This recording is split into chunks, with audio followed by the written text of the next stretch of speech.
Things were very busy on the island of Sodor. Sir Topham Hatt was away on vacation, and all the engines were doing their best to be really useful.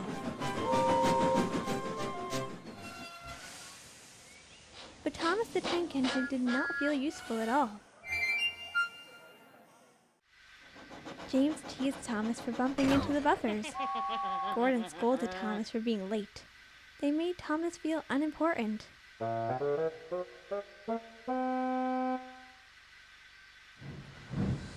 Important is big, said Gordon. And we are big engines. You are small. Ugh, bossy sprockets, grumbled Thomas. I'll show them.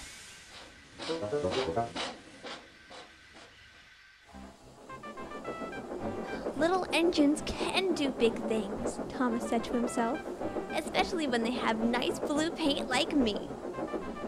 But just then, Harold the helicopter flew by, making a cloud of dust. Thomas's nice blue paint got all dirty.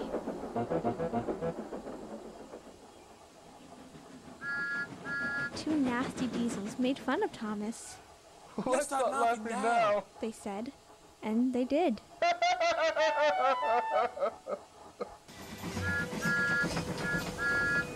Thomas was determined to prove that little engines could be really useful too.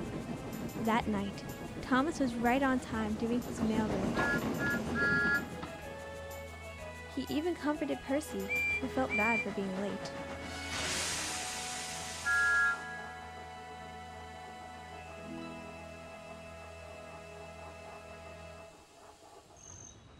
The next morning, Thomas saw Henry looking glum. "Morning, Henry," peeped Thomas. "What's the matter?" I've got boiler ache, Henry told him. Thomas offered to fetch some special coal for Henry. Thank you, Thomas, said Henry. Special coal will make me feel much better. Thomas smiled and puffed away, feeling really useful indeed. Near a set of old buffers, Thomas set to work collecting coal cars, but the last coal car was not coupled properly. Thomas didn't notice the coal car sliding quietly backward. He didn't notice it until mysteriously disappearing through the old buffers.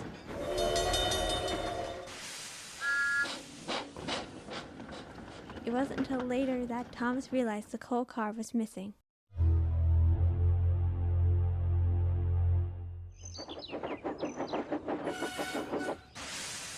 "I was up near the buffers when the last coal car disappeared," Thomas told Percy. Percy got very excited. "Maybe those buffers are the entrance to the magic railroad," he cried. The engines had heard the legend of the magic railroad and of the beautiful golden engine called Lady, who gave the railroad its magic power. Lady had disappeared a long time ago, and the magic railroad had disappeared with her. "Percy, you are clever!" Thomas exclaimed, and hurried away.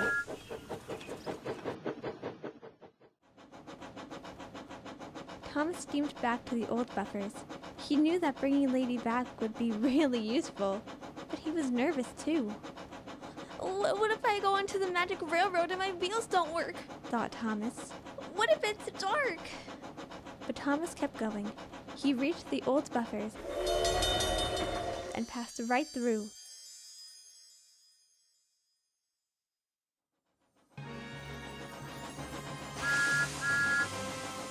The magic railroad was dark and scary, but it was also beautiful.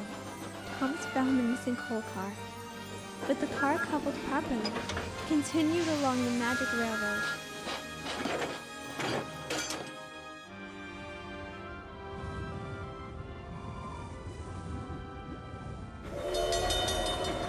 Thomas passed through another set of buffers and into a world he had never seen before. This was the other end of the magic railroad, and the home of Lady the Golden Engine. Lady had not run in many years, but with the help of the special coal from the island Sodor, she was soon steaming again.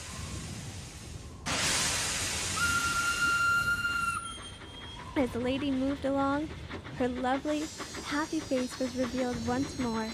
The rails became clear and golden, and the beautiful shavings fell from her gathers onto the tracks.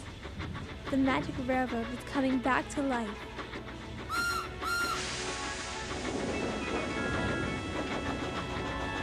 Thomas followed Lady to the buffers. With a roar, the two little engines burst onto the island of Sodor.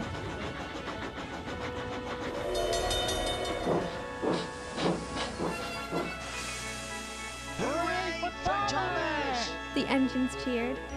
Lady was back, and the magic railroad would run once again. You see, said Thomas, little engines can do big things.